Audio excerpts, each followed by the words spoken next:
যেন কৃষ্ণ বলে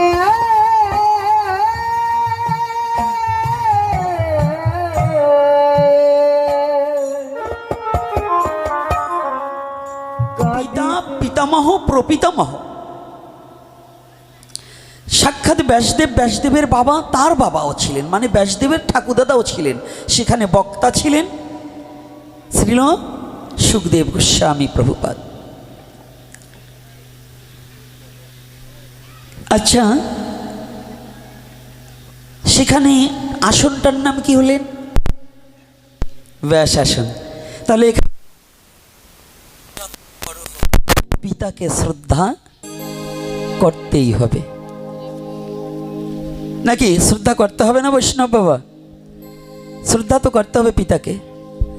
তাহলে আমরা ভাগবত থেকে একেবারে প্রারম্ভে পেয়ে গেলাম যে পিতাকে শ্রদ্ধা করার কথা। দ্বিতীয়তে আসুন, যার কথা না বললেই চলে না। যতবার ভগবান পৃথিবীতে এসেছে, আগেই ভগবান আসেনি, আগে ভগবানের ভক্তকে পাঠিয়েছে।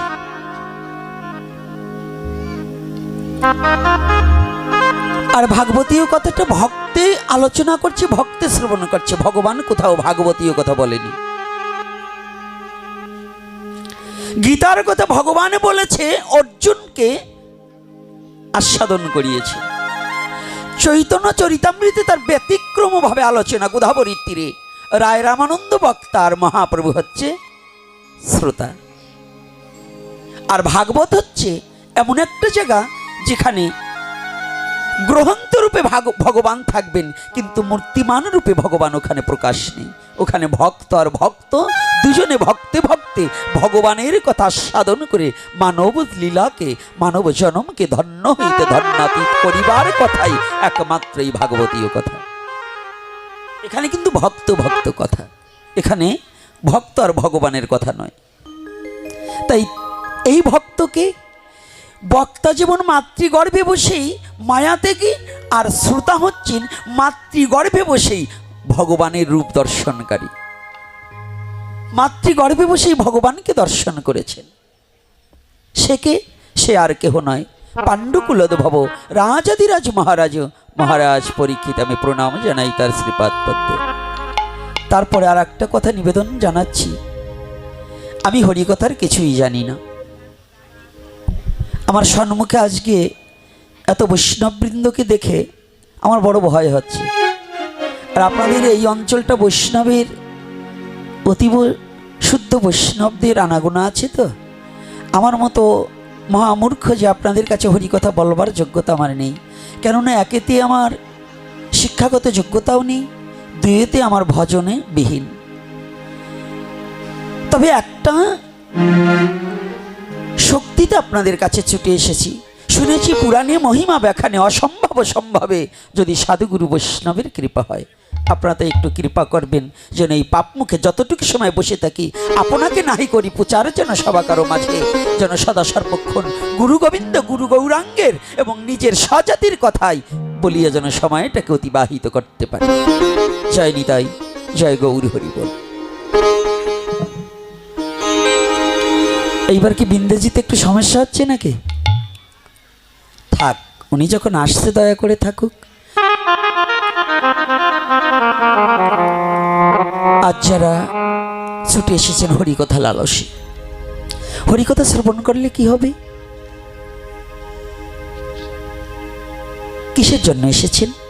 একটিবার কি বিবেকের কাছে প্রশ্ন করেছেন যে হরিকথা শ্রবণ করে আমাদের লাভটা কি? হ্যাঁ, লাভ আছে। বিশ্ব জগতের মাঝে যদি কোনো ব্যথাহারী কথা হয়, যদি কোনো দুঃখ হরণ করা কথা হয়, সেটা একমাত্র হরিকথা। হরিকথা ভিন্ন কখনো দুঃখকে নিবারণ করা যায় না।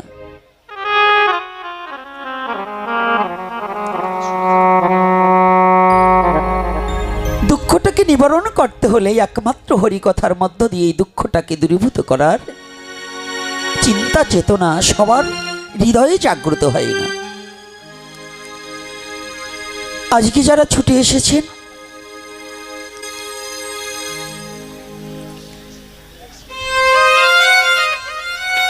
আজকের শ্রোতার অবস্থাটা এমন হওয়া উচিত, গীতার শ্রোতার ভাগবতের শ্রোতা কিন্তু স্বভাবে এক হবে না।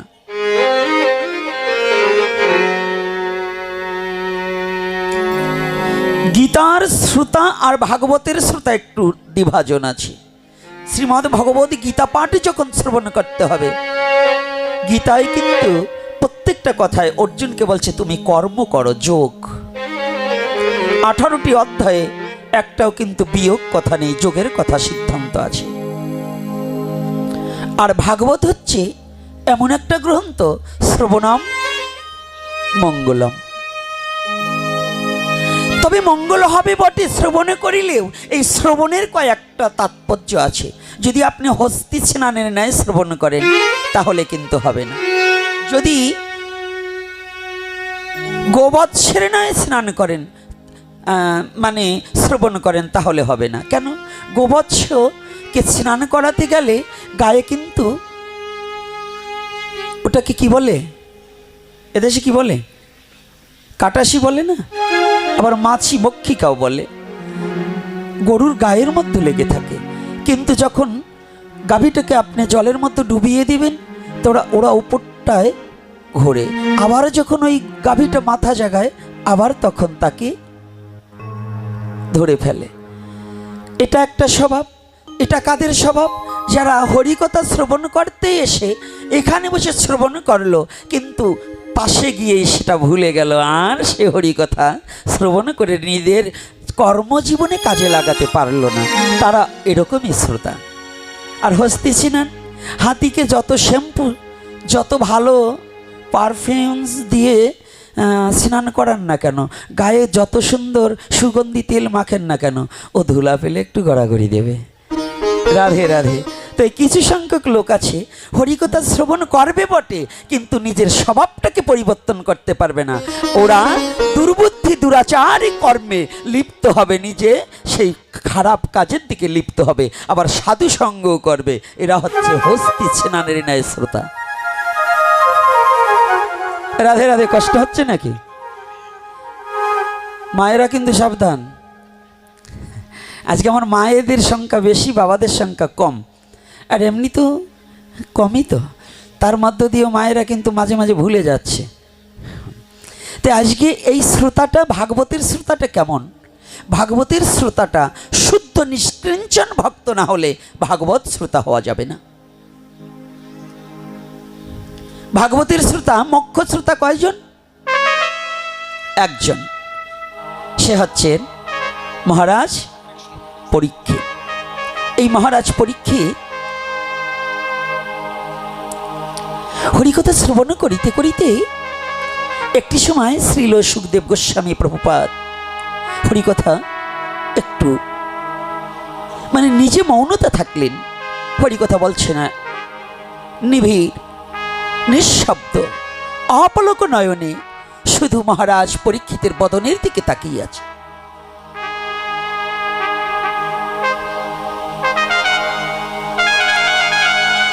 যখনই মহারাজ পরীক্ষিতের বদনের দিকে তাকিয়ে আছে না,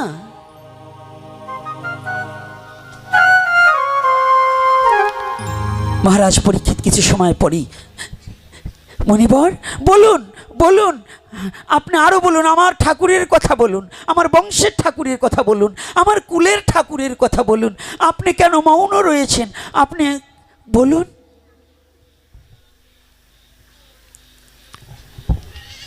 মুনিবর বলছে, মহারাজ আপনি ক্ষুধায় কাতর হয়ে যাননি তো? আজকে কয়েকটা দিন অতিবাহিত হয়ে গেল, আপনি যে একাকী আসনে এক আসনে বসে সে হরিকথা আস্বাদন করছেন, আপনি কোনো ক্ষুধায় কাতর হননি তো? মহারাজ পরীক্ষিত দুটি চোখের জল ছেড়ে দিয়ে বললেন, মুনিবর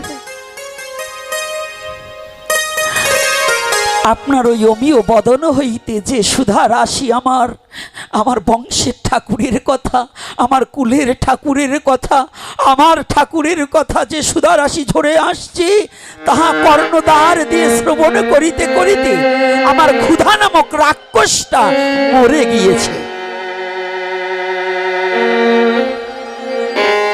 আমার যে ক্ষুধা নামক রাক্ষসটা ছিল না, এই রাক্ষসটা মরে গিয়েছে।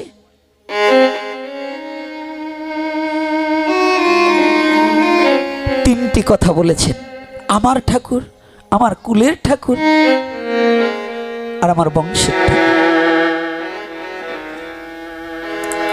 তিনটি বার মহারাজ পরীক্ষিত বলছে, মহারাজ আয় আসতে। একই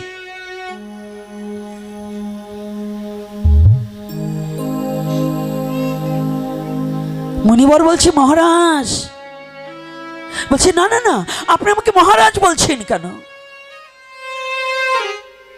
বলছেন, আপনি তো মহারাজ। বলছে, না মুনিবর, আজ আমি মহারাজ নই। একজন মহারাজ পরীক্ষিত নামে একজন রাজা ছিল। সে কয়েকদিন আগে সে মারা গিয়েছে। যে রাজা পরীক্ষিত ছিল, সেই রাজা পরীক্ষিত মারা গিয়েছে। আপনার সম্মুখে যে পরীক্ষিত না,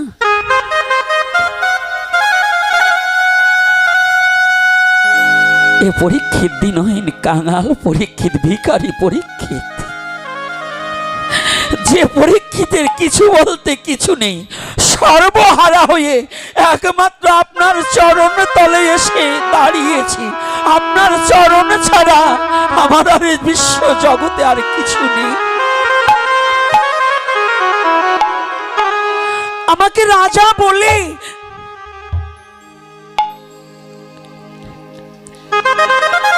মুনিবর,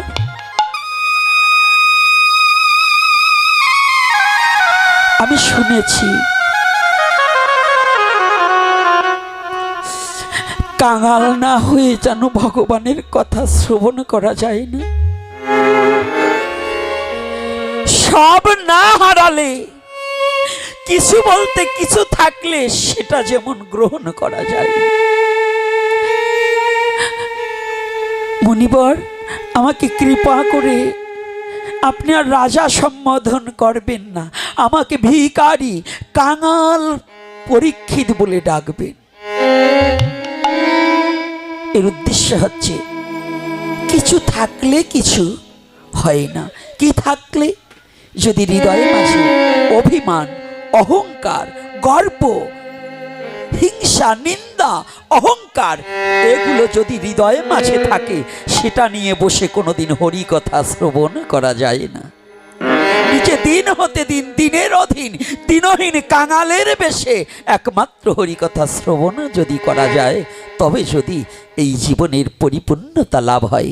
তাছাড়া হরি কথা যতই শ্রবণ করি না কেন, যদি কিছু থাকে, অর্থাৎ অহংকার থাকে, পরকে ঠকানো বুদ্ধি থাকে, হিংসা থাকে, দেশ থাকে, অভিমান থাকে, রূপের গৌরব থাকে, ধনের গৌরব থাকে, বিদ্যার গৌরব থাকে, তাহলে কোনোদিন ভাগবত ভক্ত হওয়া যাবে না।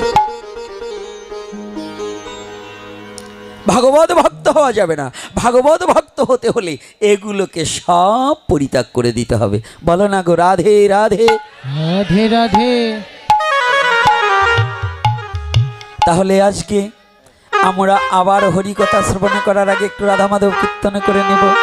কি করব সবাই? রাধে রাধে। আমি কিন্তু একটা জিনিস দেখছি, চেয়ারে যে বাবারা বসেছেন তারা হাতে তালি দেন না।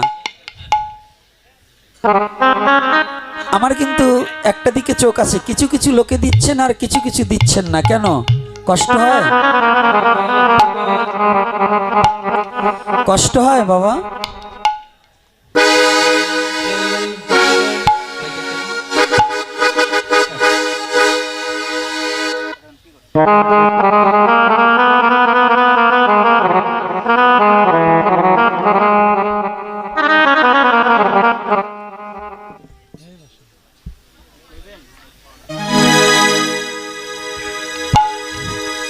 জয় শ্রী রাধে।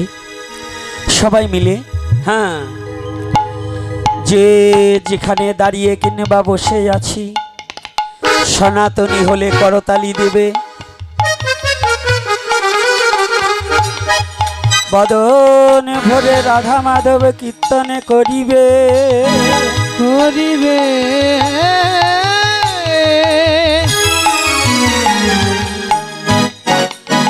মনে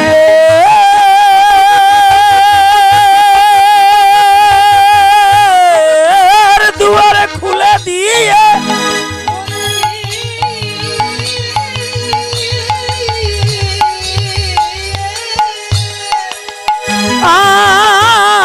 আজ রাধা মাধব কীর্তন করিব।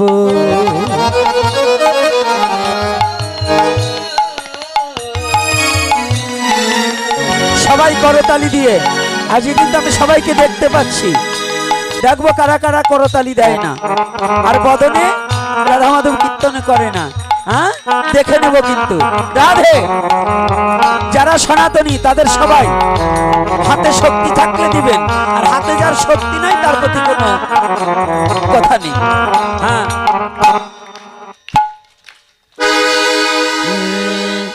জয় রাধা মাধব জয় কুঞ্জ বিহারী। জয় রাধা মাধব জয় কুঞ্জ বিহারী। জয় গোপী জনবল্লভ জয় গিরিবরধারী।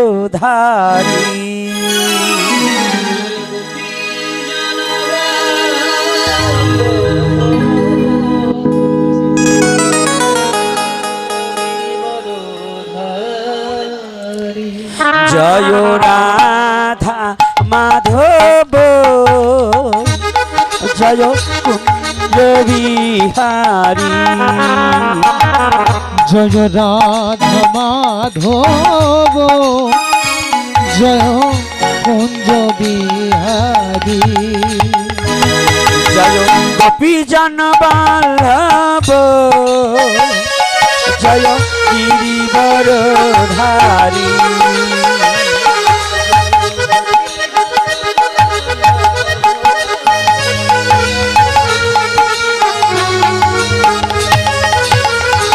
জয় রাধা মাধব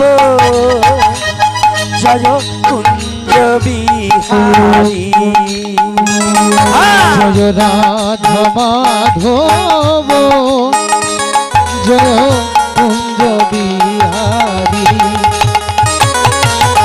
যশোদানন্দন ব্রজ জনরঞ্জন যশোদানন্দন ব্রজ জনরঞ্জন। যশোদানন্দন ব্রজ জনরঞ্জন যশোদানন্দন ব্রজ জনরঞ্জন। যমুনা তীর বনচারী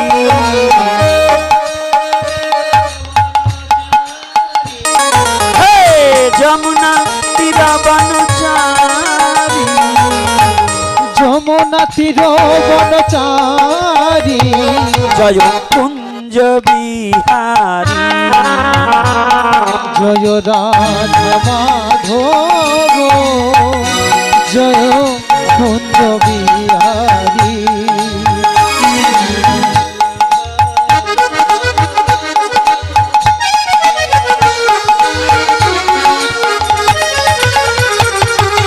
রাধে রাধে রাধে बोल রাধে রাধে রাধে बोल हे राधे राधे राधे बोल রাধে রাধে রাধে बोल राधे राधे राधे राधे राधे राधे बोल রাধে রাধে রাধে রাধে রাধে রাধে बोल राधे राधे राधे राधे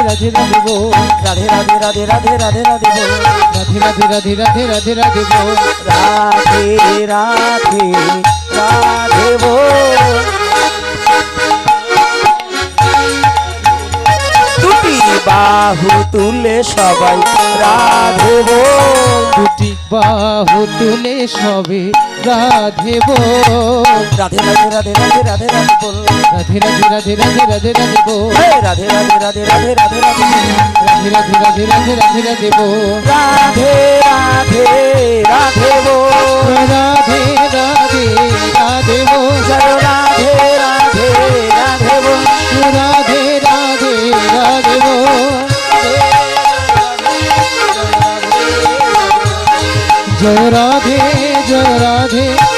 জয় রাধে জয় রাধে। परम पुरुष परमेश्वर भगवान श्री कृष्ण की, प्रेममयी श्रीमती राधा रानी की, प्रेमेर ठाकुर भगवान गौर हरि की, आजकेर हरि कथा की, आजकेर आगत भक्तवृंद की, सनातन धर्म की जय। निताई गौर हरि बोल।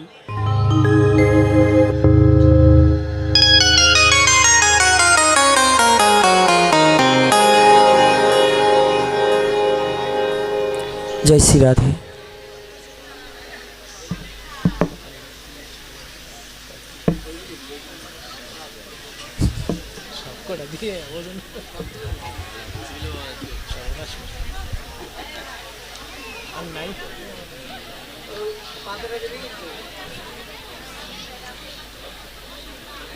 মালার ভাড়া দেখুন করে না যায়।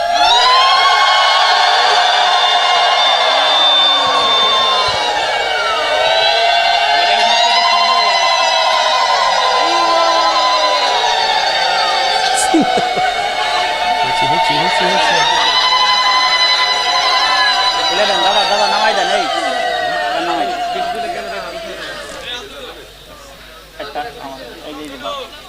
এইখানে একটা দাও আমাদের পাঠক গোসাই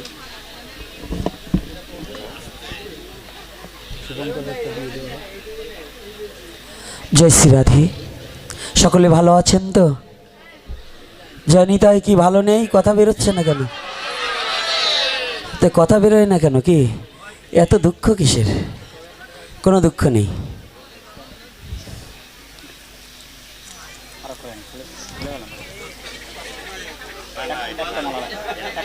হ্যাঁ, এটা ওই আমার বাবাকে দিয়ে হোক।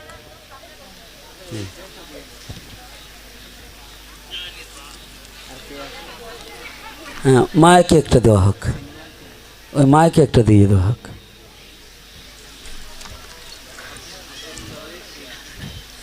जय श्री राधे राधेश्याम।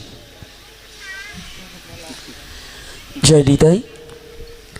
তা আজকে শ্রোতা হতে হলে আমাদের কোন পরিবেশের প্রয়োজন এটা তো আমরা কিছুটা উপলব্ধি করেছি নাকি? রাধে রাধে। বাচ্চাগুলোকে শান্ত রাখতে হবে, কথা এখন বেরিয়ে আসবে। আর মায়েদের মস্তকগুলো আমি ঢাকতে বলছি।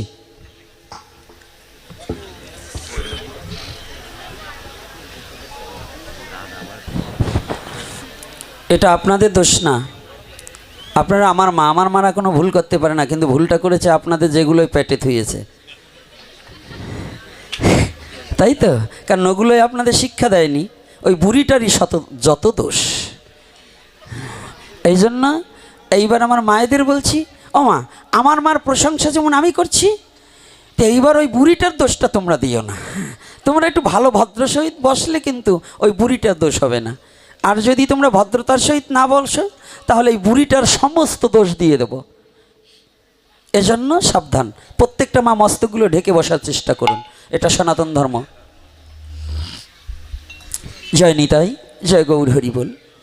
তাহলে আজকে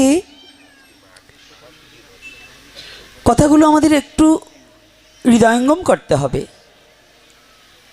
গীতার ভক্ত আর ভাগবতের ভক্ত কিন্তু এক নয়। এই কথাটা কি বোঝা গেছে কি না? রাধে রাধে। তাহলে ভাগবত ভক্ত তারা কারা? যাদের অভিমান শূন্য হবে, অহংকার শূন্য হবে, যারা ঘরে আগুন লাগিয়ে দিতে পারবে। আচ্ছা, ঘরে আগুন লাগাবার কথা বললে এখনই যাই, কিন্তু ঘরে পাটকাঠি দিয়ে আগুন লাগাতে পারবে না, ও ঘরে নয়, এই ঘরে আগুনটা লাগিয়ে দিতে হবে। তো যেমন ঘরে আগুন লাগিয়ে দিলে পরে সব ঘরের ভিতরে যা আছে সব পুড়ে যাবে, শুধু ওই ইটের গাঁথনিটা থাকবে। তদ্রূপ এই দেহ ঘরে আগুন লাগিয়ে দিলে কি আগুন লাগিয়ে দিতে হবে? অনুরাগের আগুনটাকে লাগিয়ে দিতে হবে। রাধে রাধে। অনুরাগের আগুনটাকে লাগিয়ে দিতে হবে। আর এই অনুরাগের আগুনটা যখন লেগে যাবে না ঘরে, তখন এই অনুরাগের আগুনে কি হবে? ঘরের সব পুড়ে যাবে। কি পুড়ে যাবে? আত্ম অহংকার, আত্ম অভিমান, হিংসা, নিন্দা, দেশ, আত্মসুখ, সসুখ বিলাস রসে শৈরে রাগ অনুরাগ প্রেম নাই মনে। সেই রাগাত্মিক প্রেম, রাগাত্মিক ভজন জানতে হলে যতদিন পর্যন্ত সসুখ মানে নিজের আত্মসুখ থাকে ততদিন পর্যন্ত গোবিন্দ প্রেম উপলব্ধি করার মতো যোগ্যতা অর্জন হয় না। আমরা সমাজে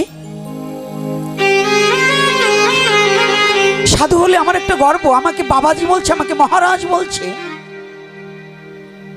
আমার নামের পিছনে এত বড় টাইটেল দিয়েছি, আমি মহন্ত হয়েছি, ব্রহ্মচারী হয়েছি।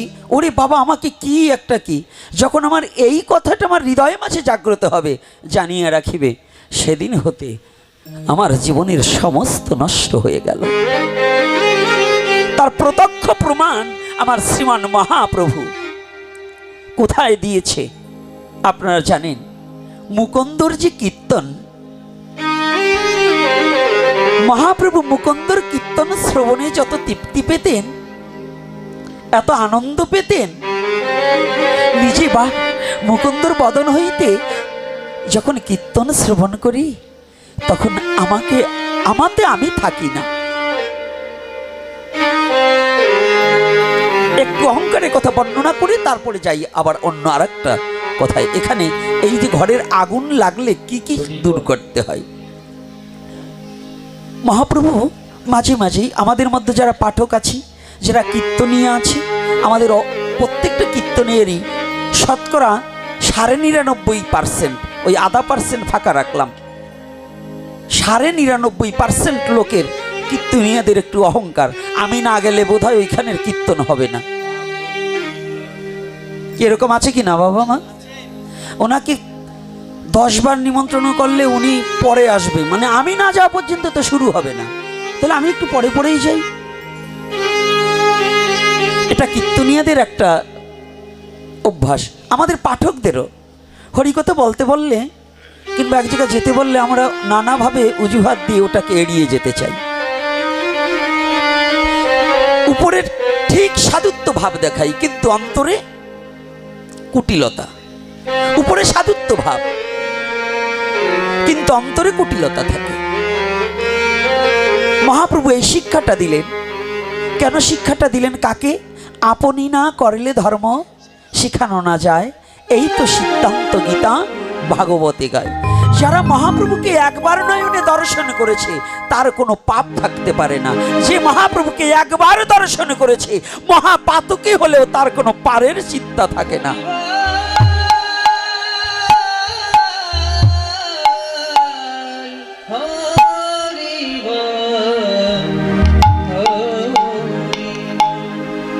সদা সর্বক্ষণ মহাপ্রভু এসেই বলে, মুকুন্দ তুমি একটু কীর্তন করো তো বাবা। মুকুন্দ কিন্তু মহাপ্রভুর চেয়ে বয়সে বড়। মহাপ্রভুর পার্ষদ যতজনা ছিলেন প্রায় জনাই ছিলেন মহাপ্রভুর চেয়ে বয়সে বড়। কিন্তু বয়সে বড় হলে কি হবে? ভক্ত তো ঠিকই ভগবানকে চিনে নিয়েছে।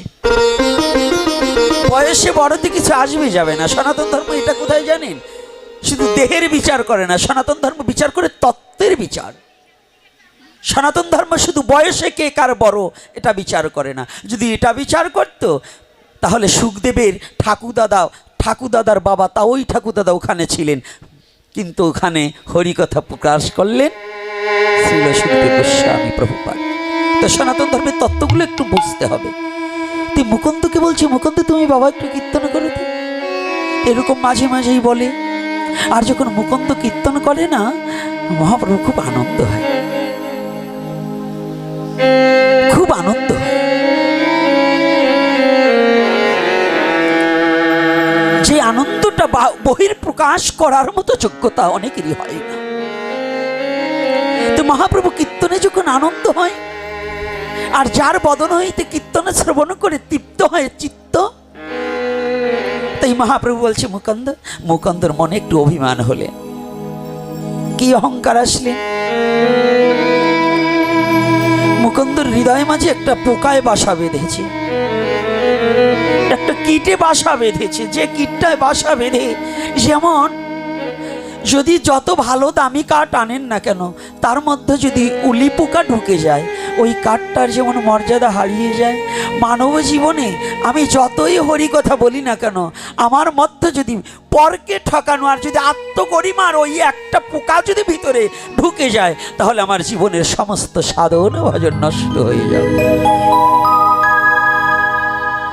এক কলসি দুধের মধ্যে যেমন এক ফোঁটা গোচনাই যথেষ্ট, তদ্রূপ সারা জীবনের কোটি জন্মের ভজন একটু অহংকারেই শেষ।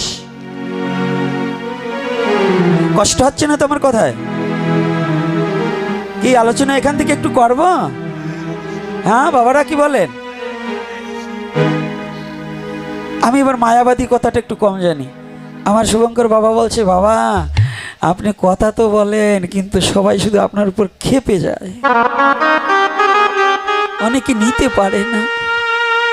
আরে ডাক্তারের কাছে গেলে ওই ইঞ্জেকশনের সুই দেখলে তো রুগী এমনি যারা ভয়ে কাবু তারা তো তোর মারবেই, মারবে না? কিন্তু বেধি সারতে হলে ইঞ্জেকশনের খোঁচা দু চারটে সইতে হবেই। যদি ইঞ্জেকশনের খোঁচা না সওয়া যায় তাহলে বেধি নির্মূল হবে না। কি বাবা, হবে নাকি? তো তদ্রূপ সমাজে মিষ্টি কথা বহুত পাঠকরা মিঠা কথা কইয়ে কইয়ে পাঠ করছে। আমি তো পাঠক না, আমি হলো ঘটক, কিছু গটাই দেব। আর পাঠকরা মিষ্টি কথা বলে পাঠ করবে, হরি কথা বলবে, কান্নাকাটি করবে, এইখানটা কান্নাকাটি করবে, ওই জায়গায় যাই আবার দল পাতাবে, অমুকরে নিমন্ত্রণ করলে আমি যাব না। আবার নিরামিষও খায়, গলায় বড় বড় মালাও আছে, আবার পাঠ করেও বেরোয়, আবার বলে অমুকরে নিমন্ত্রণ করলে আমি যাব না। কি বাবা, আছে কি না? তো এই প্যাস না ভাঙা পর্যন্ত গোপীনাথ যে কয়দিন মহাপ্রভু গোপীনাথের দেহে প্রাণ রাখবে সে কয়দিন এই ইঞ্জেকশন দেওয়া বন্ধ করব না। রাধে রাধে। এই যে আমাদের সমাজের বেধিগুলা, এই ফাঁক ফুকুরটা একটু বলতে বলতে যদি ভবিষ্যৎ প্রজন্ম যে ছেলেগুলো সাধু হচ্ছে এবং হবে, এরা যদি একটু, আমার জীবনেতে হলো না কিন্তু আমার এই ছেলেগুলো যদি জীবনে একটু নিরভিমান হয়ে, নিরহংকারী হয়ে, অভিমান শূন্য হয়ে যদি জীবনে একবার গৌরাঙ্গ বলে ডাকতে পারে, তাহলেই তার জীবন ধন্য হয়ে যাবে। এজন্যই এত কথা বলছি। এত কথা আমার বলার কোনো প্রয়োজন না, শুধু এজন্যই বলছি।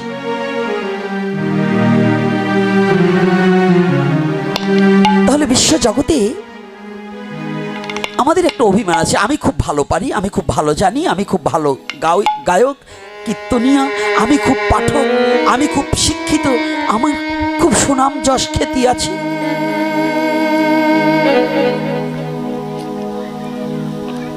মুকুন্দ মনে মনে চিন্তা করলেন, আমার কীর্তন ছাড়া মহাপ্রভু আর কারো কীর্তন ভালোবাসেন। যাক, আমি একমাত্র খুব খ্যাতিনামা কীর্তনীয় যে আমার কীর্তনটাই মহাপ্রভু পছন্দ করে, আর কারো কীর্তন পছন্দ করে না। যখন এই পোকাটা ঢুকেছে যে আমার কীর্তন ছাড়া মহাপ্রভু আর কারো কীর্তন শুনে না, মহাপ্রভু মনে মনে চিন্তা করলেন, মুকুন্দ, বৈষ্ণবে যদি করে ক্ষুদ্র অপরাধ, মহা মহা ভজন হইতে পড়িয়া যায় বাদ। সাধারণ পাবলিকের দোষ হয় না, কিন্তু সাদা কাপড়ে নোংরা লাগে। যেমন এখনই ফুলের মালা তো দিয়েছেন, ওই যে নীলকণ্ঠ ফুলের মালাটা দিয়েছেন না, আমার কাপড় একটা কিন্তু হরিবোল হয়ে গেছে। কথাটা বুঝেন? এর কারণ কি? দাগ লাগে, দেখা যায় কোনটায়? সাদা কাপড়ে। সাধুর দোষটা দেখা যায়, অসাধুর দোষটা কিন্তু দেখা যায় না। কি বাবা যায়? বলুন, একটা সাধারণ প্যান্ট পরা ছেলে যদি অপকর্ম করে সেটা কিন্তু হাস্য ছলে উড়িয়ে দেওয়া যায়, কিন্তু এই শিখা রাখা তিলক পরা একটা ছেলে যদি ক্ষুদ্র অপরাধও করে, ওইটা সারা গ্রাম ডেকে কয় ও সাধু মানুষ এই কাজ করলো কেন। হয় কি না? সাধুদের উপর বেশি চাপ না, ওর বিচার হবে, সাধুর বিচার হবে, সাধুর বিচার করবে, কিন্তু অথচ নিজেদের চরিত্র পরিবর্তন করবে না। নিজেরা যে কত জানি। এজন্য নজরুল বললেন, আমরা সবাই পাপী, এ জগতে আমরা সবাই পাপী। হ্যাঁ, নিজের পাপের বাটখারা দিয়ে অন্যের পাপ মাপি।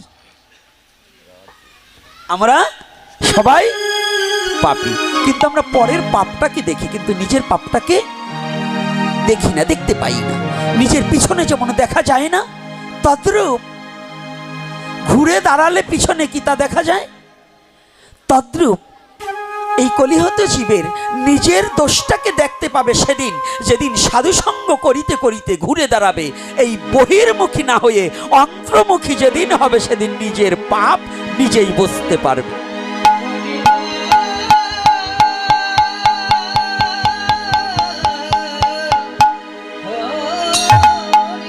মুকুন্দর খুব অহংকার হয়ে গেল। মহাপ্রভু অন্তরে জানতে পারলেন। জানেন তো, আপনাদের এখানে যারা এসেছেন মহাপ্রভুকে মানেন, কিন্তু অনেক জায়গায় মহাপ্রভুকে মানছে না। আজ অবধি মহাপ্রভুকে সনাতন ধর্ম অবলম্বনকারী অনেক লোক মহাপ্রভু যে সাক্ষাৎ ভগবান তা মানেই না। ঠেলা বাবা, ঠেলা বাবা, সালা বাবা, এই বাবাগো ছবি রাখে, কিন্তু মহাপ্রভুর ছবি অনেকের ঘরেই নেই। এই পাবন অবতারী, কলির পাবন অবতারী শ্রীমান গৌরহরি, তার বিগ্রহই অনেকের ঘরে নেই, কিন্তু বাবাগো ছবির অভাব নেই। থাকতে পারে যে যাহাকে ভক্তি করে করুক, আমার কোনো আপত্তি নেই, কিন্তু কলির যুগনায়ক যুগ অবতার, অবতার বহুবিধ হতে পারে, এক যুগে 100 অবতার হতে পারে, কিন্তু যুগ অবতার সবাই নন। যুগ অবতার একজন, আর ক্ষণ অবতার বহুবিধ হতে পারে। যুগ অবতার একজন, তিনি শ্রীকৃষ্ণ চৈতন্য মহাপ্রভু।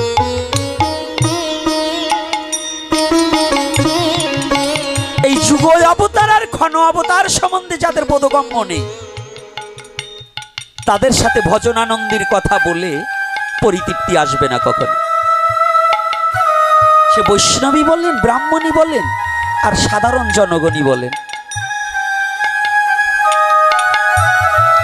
এই যুগনায়ক যুগ অবতার শ্রীমান গৌরহরি সমস্ত কিছু জানলেন।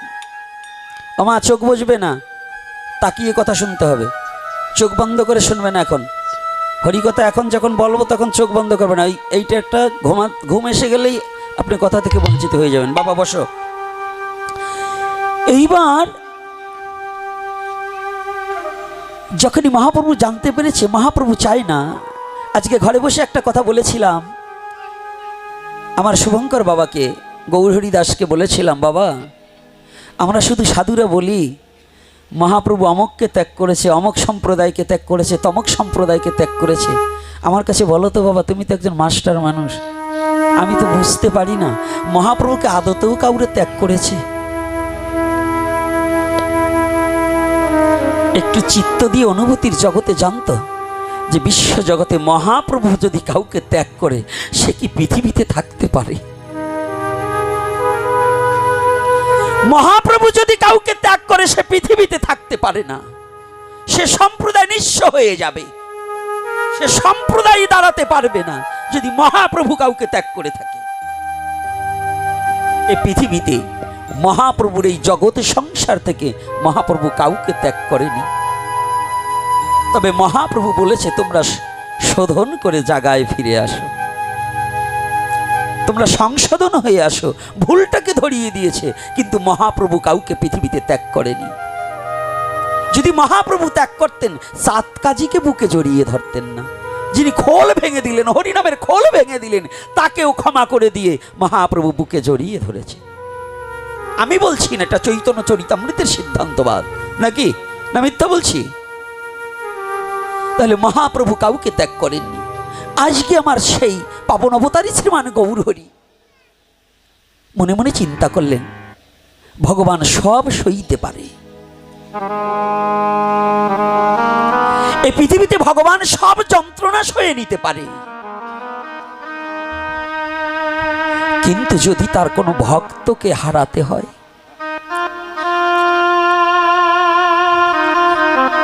ভগবান সদা সর্বক্ষণ চিন্তা করে।